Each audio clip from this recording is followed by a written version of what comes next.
સમાચારની શરૂઆત કરી વડોદરાનું જનસંપર્ક વિભાગ અસલામતીને રકમને લઈ એકવાર વિવાદમાં આવ્યું છે। ત્યારે કોર્પોરેશનના જનસંપર્ક અધિકારી દ્વારા હિસાબ મોડે અપાતા વિવાદના ઘેરામાં આવ્યા છે, જેને લઈ વિપક્ષના નેતા ચંદ્રકાંત શ્રીવાસ્તવે હિસાબ આપવામાં લેટ લતીફ જનસંપર્ક અધિકારી સામે કૌભાંડના આક્ષેપ કર્યા છે। કોર્પોરેશનના જનસંપર્ક અધિકારીની કામગીરીને લઈ અનેક સવાલો પણ અહીં ઊભા થઈ રહ્યા છે। ગયા વર્ષે લગભગ 1,49 લાખ 1,50,00,000ની આજુબાજુની ફિગર એવી હતી આ તસલમતની કે જેનો કોઈ હિસાબ નહોતો। એ જ ફિગર આ વર્ષે વધીને 7 કરોડ ને સમથિંગ થઈ ગઈ છે, અંદાજે 7,60,50,00,000ની આજુબાજુ। તો સામાન્ય સંજોગોમાં ઘરની અંદર ઝઘડા થઈ જાય જો મહિનાના છેડે હિસાબ ના મળતો હોય। આ તો બહુ મોટી સ્વાયત્ત સંસ્થા છે અને આવી સંસ્થાની અંદર જો આટલી મોટી માતબાર રકમનો કોઈ હિસાબ ના આપે, ખર્ચા કર્યા પછી પણ બિલ મોટે ભાગે કમિશનરશ્રીની સત્તામાં કોઈ પણ પ્રત્યેવાયનો બાદ દૂર કરીને મંજૂર કરવામાં આવતા હોય છે અને એમાં મોટે ભાગે મૌખિક ઉકેલ લાવીને નિરાકરણ લાવવામાં આવે છે અને બિલ મંજૂર કરવામાં આવે છે।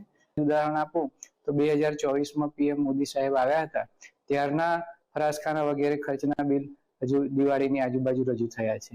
આમ 12 મહિના સુધી તેઓ દ્વારા ઘણીવાર કામગીરી કરવામાં આવતી નથી અને બીજા ડિપાર્ટમેન્ટમાં દોષારોપણ પણ કરવું તે યોગ્ય જણાતું નથી। સમય મર્યાદા જૂનો કંઈક પરિપત્ર છે કે 3-4 મહિનામાં, પણ આ અવિરત ચાલતી પ્રક્રિયા છે। અવારનવાર ધારો કે 3 મહિનાની વાત કરીએ, હવે ઘણી વખત ફ્લડ આવતું હોય ને એવા ટાઈમમાં આ બધી વસ્તુઓ અમે પકડી નથી રાખતા। 3 મહિનાની જગ્યાએ કોઈક વખત 5-6 મહિના બી થઈ જતું હોય છે। પણ સમજી લો તમે શું કહેવાય તસલમાત એટલે જ્યારે બહુ જરૂર પડી હોય, માનો પૂર આવ્યું હોય, કોઈ જગ્યાએ આગ લાગી હોય, કોઈ એવો બનાવ બન્યો હોય જે બજેટની અંદર પૈસા ના મૂક્યા હોય, ત્યારે તસલમાલનો ઉપયોગ થાય। નહીં કે વારે ઘડીએ એમાંથી રૂપિયા લઈ અને તસલમાલનો દુરુપયોગ કરી અને મોટા પ્રમાણમાં ભ્રષ્ટાચાર કરવું એને તસલમાત નથી કહેતા। એટલે તસલમાતનો હિસાબ સમયસર આપવું જોઈએ, એ નથી આપ્યું। ગયા વખત બી ઓડિટ નીકળેલું, આ વખત બી ઓડિટ છે, એટલે તસલમાતની અંદર ભ્રષ્ટાચાર થાય છે એ ચોખ્ખું દેખાય છે।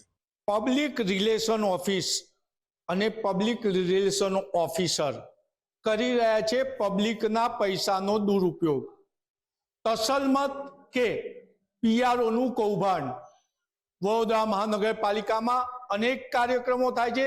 પીઆરઓ વિભાગ સહિત અનેક લોકો તસલમતના નામે રૂપિયા લેતા હોય છે, પરંતુ પીઆરઓ વિભાગ જે જનસંપર્ક અધિકારી કહેવાય એ જનતાના પૈસાનો કરી રહ્યો છે દુરુપયોગ। આપ સ્ક્રીન પર જોઈ રહ્યા છો, આ જનસંપર્ક વિભાગ છે ને આ જનસંપર્ક વિભાગના અધિકારીઓ 2024-25 ના બજેટમાં બતાવવામાં આવ્યું હતું, ઓડિટર દ્વારા ઓડિટ કરવામાં આવ્યું હતું કે 1,49,00,000નો જમા ખર્ચ કરાવ્યો નથી ને હવે જે વર્તમાન સમયમાં પરિસ્થિતિ છે એ પરિસ્થિતિ અનુસાર જે માહિતી મળી રહી છે અંગત સૂત્રો દ્વારા, આ પીઆરઓ વિભાગ દ્વારા 7 કરોડ થી વધુનો ખર્ચ જમા નથી કરાવ્યો।